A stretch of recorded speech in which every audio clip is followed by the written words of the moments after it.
میرے نبی نے کہا اکرموا اولادکم، اپنی اولاد کو عزت دو.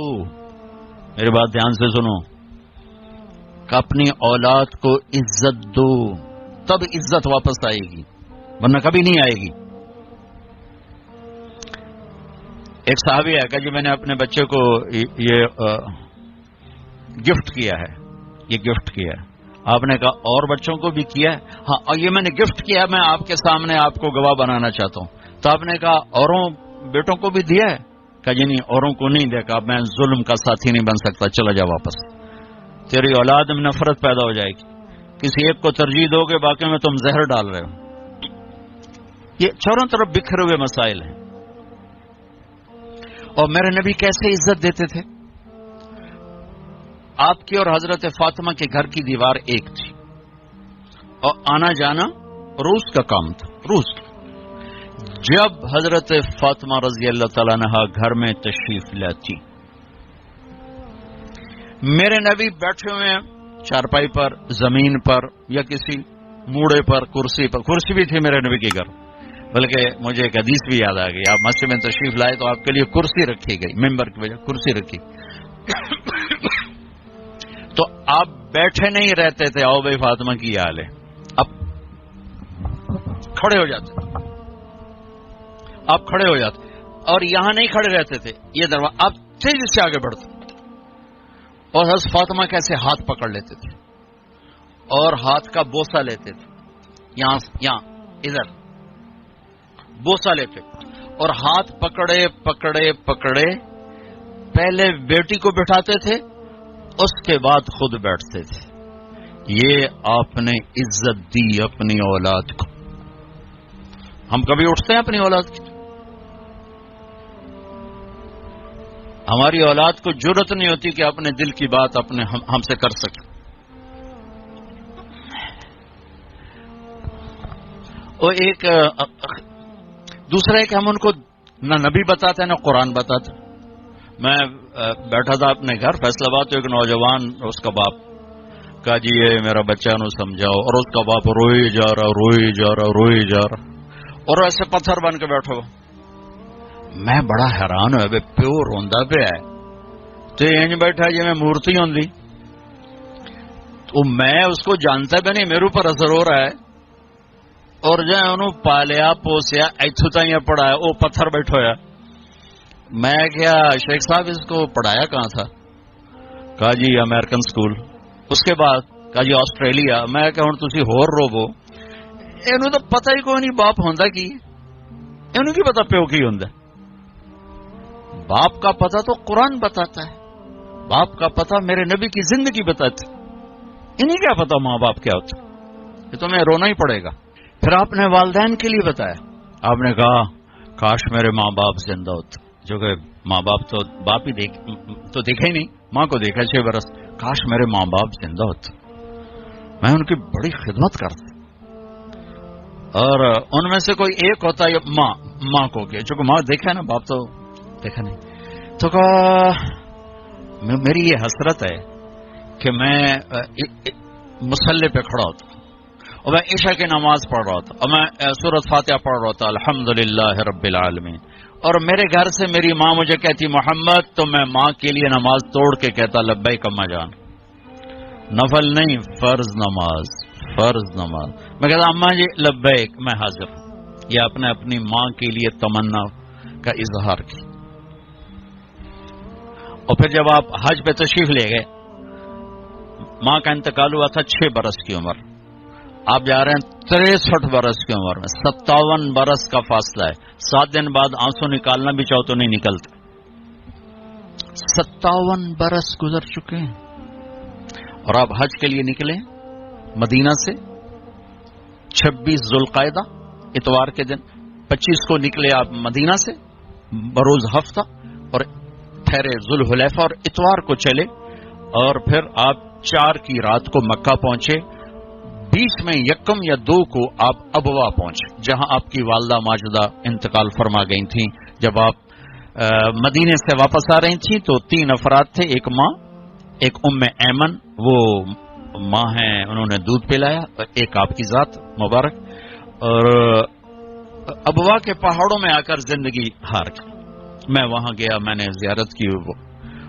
میری زندگی سفروں میں گزری, پر ایسے ہی جذبات میرے کہیں نہیں بنے جب میں وہاں کھڑا دیکھ رہا تھا چاروں طرف سن 2000 میں کہ واہ میرے رب جن دی خاطر تو دنیا بنا چھڑی دی مان ہوئی تھے چایا. تو ابھی 6 سال دی عمر.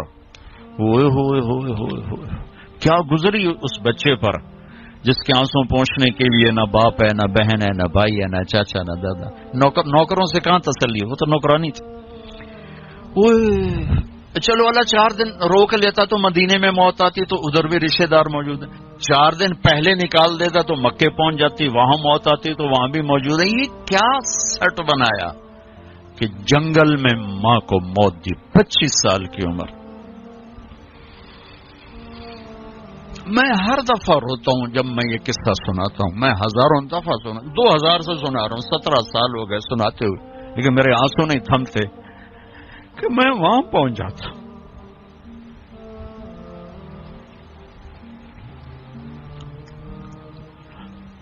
زندگی یہ روشنی آدمی کو دھوکہ دے دیتی. پھر یہ جیسے کاروباری لوگ ہیں, انہیں پیسے کے سوا سوچتے ہی کچھ نہیں. میں آج دیکھ رہا تھا, یا اللہ یہاں تھے, یہاں تو نے اپنے کیا گزری ہوگی میرے نبی کی ذات. اور کیا گزری بتاتا ہوں. جب وہ چونکہ دفن کرنے کا تو کوئی سلسلہ نہیں تھا, پتھر اوپر ایسے پتھر دے دیے. جب نیچے اتری ہے, پہاڑ ہے 60-70 فٹ اونچا پہاڑ ہے. کسی رہبر کے ذریعے میں وہاں پہنچا تھا. اونٹنی کے قریب پہنچے تو آپ نے پھر پیچھے دوڑ لگائی, واپس دوڑے اور پہاڑ پہ چڑھ گئے. پیچھے پیچھے ام ایمن چڑھی تو انہوں نے جو منظر دیکھا, وہ ابوا کے پہاڑ بھی روئے ہوں گے. کیا ماں کی قبر کو لپٹ کے اوپر پڑے ہوئے تھے. اور جب وہ قریب گئیں تو سنا آپ کہہ رہے تھے, ماں جی آپ کو تو پتا تھا آپ کے سوا میرا کوئی نہ تھا, پھر آپ مجھے چھوڑ کے کہاں چلی گئی. اللہ اکبر. ام ایمن نے کھینچا تو اٹھنے سے انکار کر دیا, کھینچ کے لے گئی. اور مکے تک آنسوں کے سوا کچھ نہیں تھا. 57 برس کے بعد دو جہان کے سردار اللہ کو آنکھوں سے دیکھنے کے بعد, جنت کو دیکھنے کے بعد, نبوت کی عالی شان نعمت ملنے کے بعد, 9 بیویوں کے بعد, آپ ماں کی قبر کے پہاڑ کے نیچے آ کے اونٹنی روکی, سارا مجمع ساتھ ہے. اب ماں کی قبر کے سرانے احرام, اپریل گرمی, سننگا, یوں بیٹھے, گھٹنے اٹھائے, ہاتھ یہاں رکھے اور سر یہاں دیا, چھوٹے بچے کی طرح. پھر وہ ایسے روئے جیسے 57 سال پہلے کا 6 سال کا بچہ رویا تھا. اور پھر اتنا روئے کہ داڑھی سینہ سارا آنسوں سے تر ہو گیا. اور اتنے جذبات میں آئے کہ آپ نے آگے جانے سے انکار کر دیا, جیسے اس وقت انکار کیا تھا. آپ نے کہا میں آج رات اپنی ماں کے پاس گزاروں. سارا قافلہ آگے ابوا کھلی وادی, وہاں سب جا کے خیمہ زن ہو گئے, لیکن میرے نبی نے چند ساتھیوں کے ساتھ رات وہاں گزاری. یہ میرے نبی کے بتائے ہوئے رشتوں کی قدریں ہیں. ہم نے آج کل پیسے پر ہی تولنا شروع کیا ہوا ہے, سب کو پیسے پر ہی تولتے ہیں. بڑا آدمی ہے, چھوٹا آدمی ہے, میڈیا کر ہے. کیا مطلب, ڈھیر پیسے تو بڑا بندہ ہو گیا, تھوڑے تو میڈیا کر ہو گیا, بک ہے تو چھوٹا ہو گیا, فقیر ہو گیا. بھائیو, بڑا چھوٹے کا معیار اللہ کے ہاں اس سے نہیں ہے. بڑے چھوٹے کا معیار میرے رب کی بارگاہ میں میرے نبی کی غلامی پر ہے. تو میرے نبی پاک صلی اللہ علیہ وسلم نے ایک خوبصورت طریقہ زندگی سکھایا, گھروں کو آباد کر کے بتایا. وہ طریقہ جو بھی اپنائے گا اس کے گھر میں خوشحالی ہوگی, خوشی ہوگی, خوشی خوشی. اور اس کا ایک لفظ ہے, ایک دوسرے کو برداشت کر. یہ آتے ہی بیوی میری غلام بن کے چلے, میں حاکم ہوں, اور بیوی آتے کہ ہونی تھے میری چلے گی, تیری ماں دی نہیں چلے گی, تو سوائے پھر بھڑکتی آگ کے کچھ بھی نہیں ہوگا. رشتوں کو میرے بھائی بہنوں، صرف برداشت سے چلایا جاتا ہے، رشتوں پر مسلط ہو کے رشتے آباد نہیں ہوتے. جھکنا پڑتا ہے، سہنا پڑتا ہے، دبنا پڑتا ہے. جو دبنا سیکھے گا اللہ کی قسم اس کی زندگی خوبصورت ہو جائے گی. اس کا شکل صورت سے تعلق نہیں، سونے چاندی زیور سے تعلق نہیں. خوبصورت اخلاق زندگی کو چار چاند لگا دیتے ہیں. بد اخلاقی زندگی، میرے نبی میں ایک حدیث یاد آ گئی، اجتنبوا الدمن الخضراء. تو آپ کے الفاظ تھوڑا مشکل تھے، تو صاحب نے کہا رسول اللہ، آپ نے کہا الدمن الخضراء سے بچو. یا رسول اللہ دمن خضراء کیا ہوتا ہے؟ آپ نے کہا المرأة الحسناء فی المنبت السوء. بد اخلاق خوبصورت عورت سے بچو، اس کے حسن پہ نہ ریجھ جانا ورنہ زندگی تباہ ہو جائے گی. بد اخلاق سے بچو، بد اخلاق سے بچو. آدمی بھوک پر گزارا کر سکتا ہے، کڑوے بول پہ گزارا نہیں کر سکتا. عزت دو ایک دوسرے کو، گھروں کو آباد کرنا، عزت دو. میرے نبی نے عزت دے کر دکھایا. عرب میں جب عورت ناپاکی کی حالت میں ہوتی تھی تو وہ اپنے خامد کے ساتھ نہیں سو سکتی تھی، الگ کر دیا جاتا تھا اسے.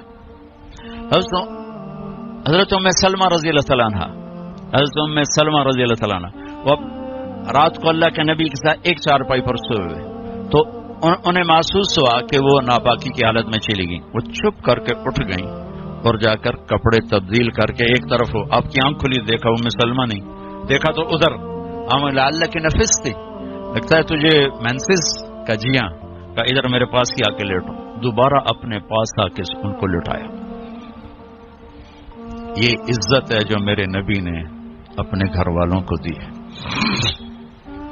جہاد کا سفر تھا، جہاد کا، اور قافلہ چلنے لگا.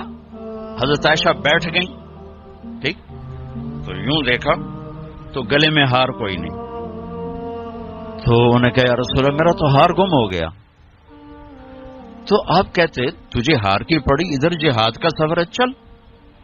آپ نے کہا چلو بھائی عائشہ کا ہار ڈھونڈو. سارے لشکر کو ہار ڈھونڈنے پہ لگا دیا. اور ڈھلتا سورج ٹھنڈا ہو گیا تھا جب سفر کی تیاری ہو رہی تھی، تو شام ہو گئی، ہار نہیں ملا. تو مغرب پڑی، عشاء پڑی، تو اندھیرا چھا گیا، سفر بھی نہیں ہو سکتا. صبح سفر کرنا، فجر کا وقت داخل ہوا، پانی کوئی نہیں. ان کا پانی آگے تھا جہاں انہوں نے پہنچنا تھا. اب پانی کوئی نہیں، نماز کیسے پڑھیں گے؟ تیمم کی ابھی آیت کوئی نہیں آئی ہے. تو سارے لوگ ابو بکر کے پیچھے بڑھ گئے، تیری بیٹی کی وجہ سے نا آج یہ دن دیکھنا پڑ رہا ہے. اب بتا پانی ہے نہیں تو نماز کیسے پڑھیں گے؟ اب ابو بکر کو بیٹی پہ غصہ چڑھا، وہ آئے سیدھے اللہ کے نبی کے خیمے میں. تو آگے اللہ کے نبی، اما عائشہ فرماتی میری گود میں سر رکھ کے سوئے ہوئے تھے اور وہ ایسے بیٹھے ہوئے تھی. تو باپ تو ڈانٹ سکتا ہے، لیکن اب ڈانٹیں تو وہ سوئے ہوئے ہیں، تو اب وہ ایکسپریشن سے ڈانٹ رہے ہیں تیری وجہ سے. اور ان کے یوں پسلی میں نا آ کے انگلی ماری، زور سے، ایسے زور سے انگلی ماری. وہ کہتے میں ایسے ہو گئی تاکہ میں ہلوں نہیں کہ اللہ کے نبی کی آنکھ نہ کھلے. تو